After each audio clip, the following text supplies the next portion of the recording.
नमस्कार दोस्तों, मेरा नाम है विमल सिंह बालाजी। स्टडी अड्डा में आपका स्वागत है। आज तारीख है आपकी 14 अक्टूबर 2022 की। शिक्षा संबंधित क्या सभी अपडेट हैं, एक एक करके सभी की बात करते हैं।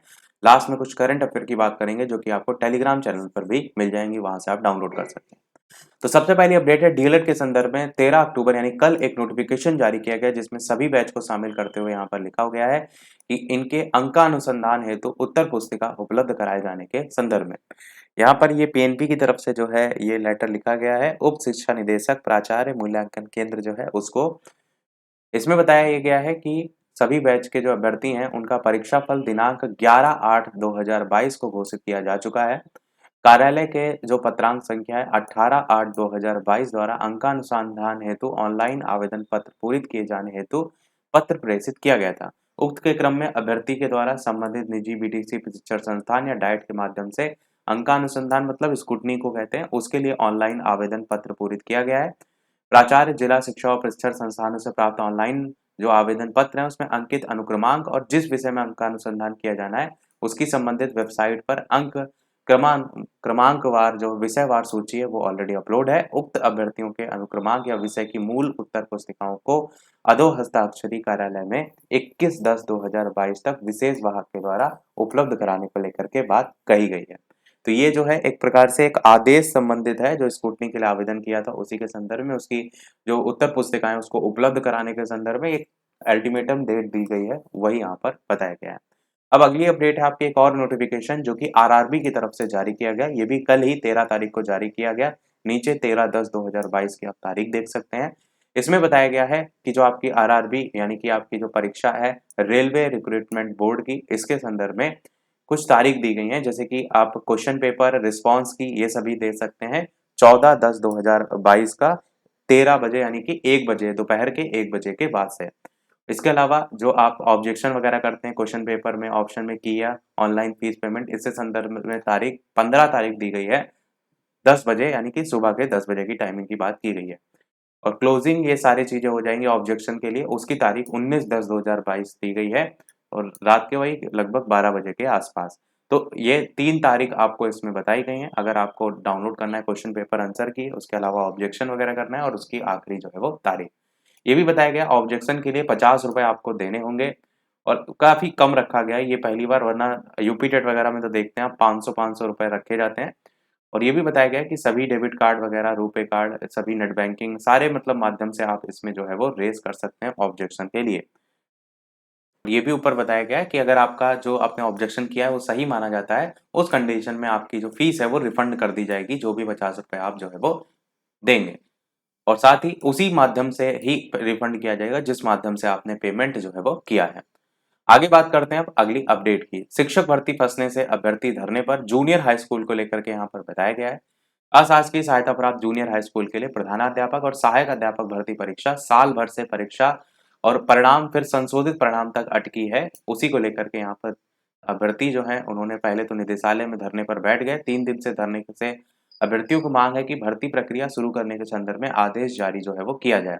आपको पता है सहायक अध्यापक के 1504 और प्रधानाध्यापक के 390 पदों पर भर्ती जो है वो हुई थी और परिणाम में गड़बड़ी होने से कुछ अभ्यर्थी कोर्ट चले गए थे। फिर से आपका संशोधित परिणाम जारी हुआ था, उसके बाद सारी चीजें अटकी हुई हैं, वो यहाँ बताया गया है। साइड में भी बताया गया है कि समकक्षा निर्धारण में अटकी 7,000 शिक्षकों की भर्ती, वो भी इसमें बताया गया है। और आपने देखा है कि आजकल पता नहीं कैसा इनका क्या सिस्टम है कि चीजें सालों साल लटकी रहती हैं। अरे आपका एक टाइम फिक्स होता है, चुनाव का एक टाइम फिक्स होता है, उसमें आप करा लेते हैं। ये परीक्षा आपकी 1 साल होने वाला है, 1 साल पहले अगर किसी की नौकरी लग गई होती तो अब तक सोचिए उसके जीवन में आगे वो बढ़ता। लटकाए हैं। दिल्ली पुलिस चालक भर्ती परीक्षा का प्रवेश पत्र जारी कर दिया गया है। प्रयागराज से जो है वो न्यूज है। यूपी में बने इलेक्ट्रिक वाहनों के पंजीकरण और रोड टैक्स पर 5 साल तक पूरी छूट देखने को मिलेगी।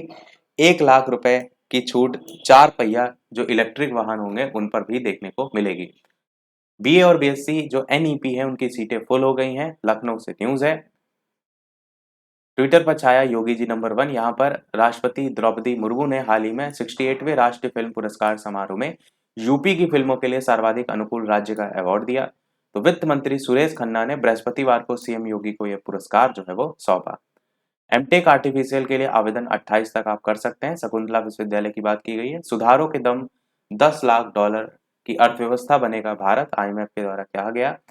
2% सीट्स वैज्ञानिक जो हैं उनमें MNIT के 7 शिक्षक भी इसमें शामिल हैं। स्नातक में दाखिले के लिए अब तक 48,430 ने रजिस्ट्रेशन जो है वो करा लिया है। प्रयागराज में 78, प्रतापगढ़ में 81 मदरसे चल रहे हैं बिना किसी मान्यता के। टॉप 10 में हो दिल्ली सरकार के सभी स्कूल। मनीष सिसोदिया के द्वारा कहा गया है। महाकुंभ जो है 2025 में भूमि सुविधाओं का ऑनलाइन किया जाएगा आवंटन। परिषदीय स्कूलों के बच्चों के प्रयोगों को मिलेगा प्रोत्साहन, लखनऊ से न्यूज है। राज्य कर्मचारियों को दे बोनस और महंगाई भत्ता। T20 वर्ल्ड कप का अभ्यास मैच में सेकंड वाला जो था उसमें भारत कल हार गई थी। ऑस्ट्रेलिया ने 36 रन से हरा दिया है। राहुल जो है उन्होंने 45 गेंदों पर 74 रन की आकर्षक पारी खेली। इसके अलावा देश की बेटियां 8वीं बार एशिया कप के फाइनल में जो है वो पहुंच गई हैं। थाईलैंड को सेमीफाइनल में 74 रन से हरा दिया है। श्रीलंका से किताबी टक्कर। भारतीय गेंदबाजों का इसमें दमदार प्रदर्शन देखने को मिला। लास्ट में सभी अपडेट करंट अफेयर की हैं। इराक के नए राष्ट्रपति चुने गए अब्दुल लतीफ राशिद। तो 13 अक्टूबर 2022 को इनको अगला राष्ट्रपति चुना गया है। राष्ट्रपति मुर्मू ने किया IIT गुवाहाटी में सुपर कंप्यूटर सुविधा का उद्घाटन। तो गुवाहाटी में जो है इसका उद्घाटन किया गया है। आदर्श स्वीका को कुवैत में भारत का नया राजदूत जो है वो नियुक्त किया गया है। 18 अक्टूबर से गुजरात के गांधीनगर में डिफेंस एक्सपो जो है उसका 12वां संस्करण शुरू होगा और ये भूमि, वायु, नौसेना इन सभी सुरक्षा प्रणाली पर केंद्रित जो है वो होता है। इसकी थीम जो है वो पाथ टू प्राइड, ये जो है 2022 वाले की थीम रखी गई है।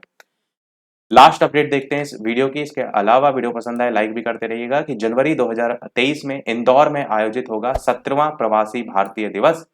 17वां प्रवासी भारतीय दिवस सम्मेलन जनवरी 2023 में इंदौर मध्य प्रदेश में होगा और 9 जनवरी को मनाया जाता है।